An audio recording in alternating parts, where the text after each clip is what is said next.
Magandang gabi po sa inyong lahat. Patuloy pa din po nating batiin ang ating sarili ng isang maligayang Pasko at isang maligong bagong taon po sa inyong lahat. Merry Christmas and Happy New Year sa inyong lahat. Siguro po nitong mga nakaraang araw o mga nakaraang linggo ay nakaranas po tayo ng mga pagkakataon na tayo ay nakatanggap. Sa mga bata po dito o kaya po mga magulang, sama na ho kami doon, no? Tumanggap po tayo ng mga sangkatutak na aginaldo. Sangkatutak nga ba ang tanong? At meron nga ba ang tanong? Tumanggap po tayo ng mga regalo, marahil tumanggap po tayo ng mga tao sa ating mga kabahayan, tumanggap po tayo ng maraming mga karanasan at madami pang mga bagay na atin pong tinatanggap. Ang Pasko po ay karanasan at panahon ng pagbibigay. Hindi muna tayo tatanggap kung wala munang magbibigay sa atin. Binigyan tayo ng regalo, binigyan po tayo ng aginaldo. Pero ang Pasko ay Pasko dahil binigyan tayo ng napakahalagang regalo sa ating buhay. At siya nga pong pinagdiriwang po natin noong ika-25 ng Disyembre, ang pagbilang ni Jesus. Sabi ko nga po kanina, kung may nagbibigay, tayo din ay nasa akto ng pagtanggap. Binigyan tayo ng Jesus, tatanggapin din natin si Jesus.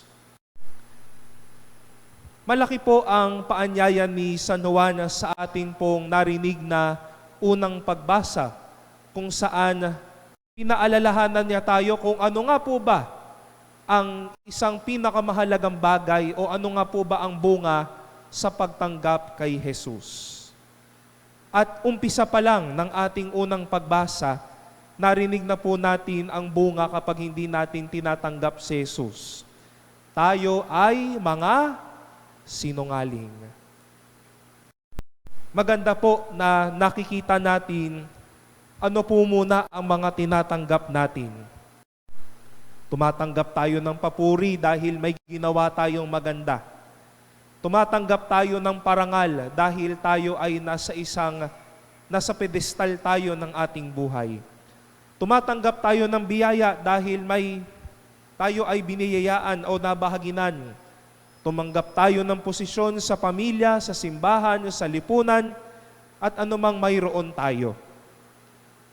Pero magandang tanungin, kung sa pagtanggap ba natin ng mga ito, naging totoo ba tayo at dinadala ba tayo nito sa katotohanan?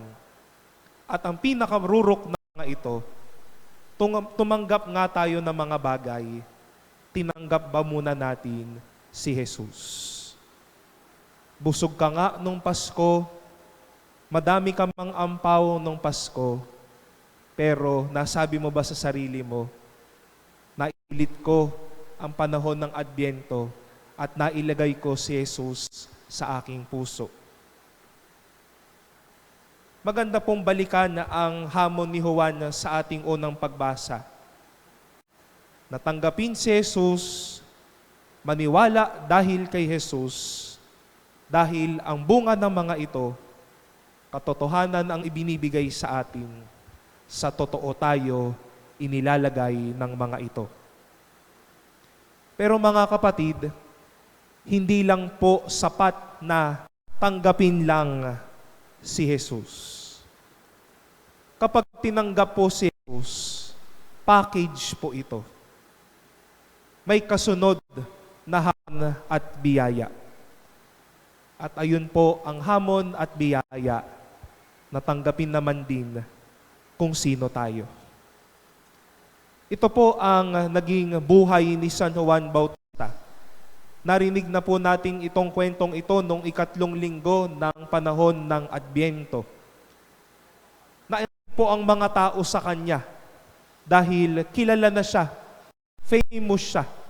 Madami siyang mga nahipong mga puso, madami din siyang mga napagalit na tao. Kaya ang akala ng tao, kung siya na ba talaga ang Mesiyas, siya na ba talaga yung Elias, o siya na yung propetang hinahanap nila. Pero dahil si San Juan, kilala si Jesus, tinanggap niya si Jesus, kaya tanggap din niya kung sino siya. Tanggap niya na hindi siya ang Mesiyas. Tanggap niya na hindi siya ang Elias. Tanggap niya na hindi siya ang propeta. Tinanggap niya si Jesus, kaya tanggap din niya kung sino siya. Nag-uumpisa pa lang po tayo sa isang panibagong taon. At magandang tanungin po natin ang ating sarili kung ano at sino ang gusto nating tanggapin.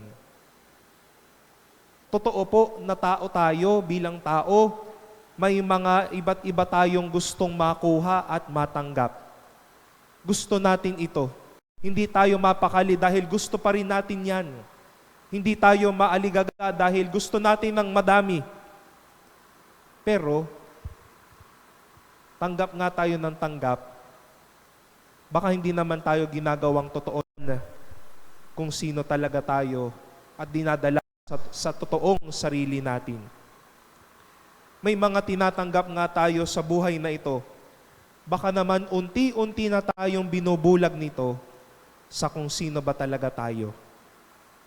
May mga tinatanggap tayo na kung saan sayang-saya naman tayo.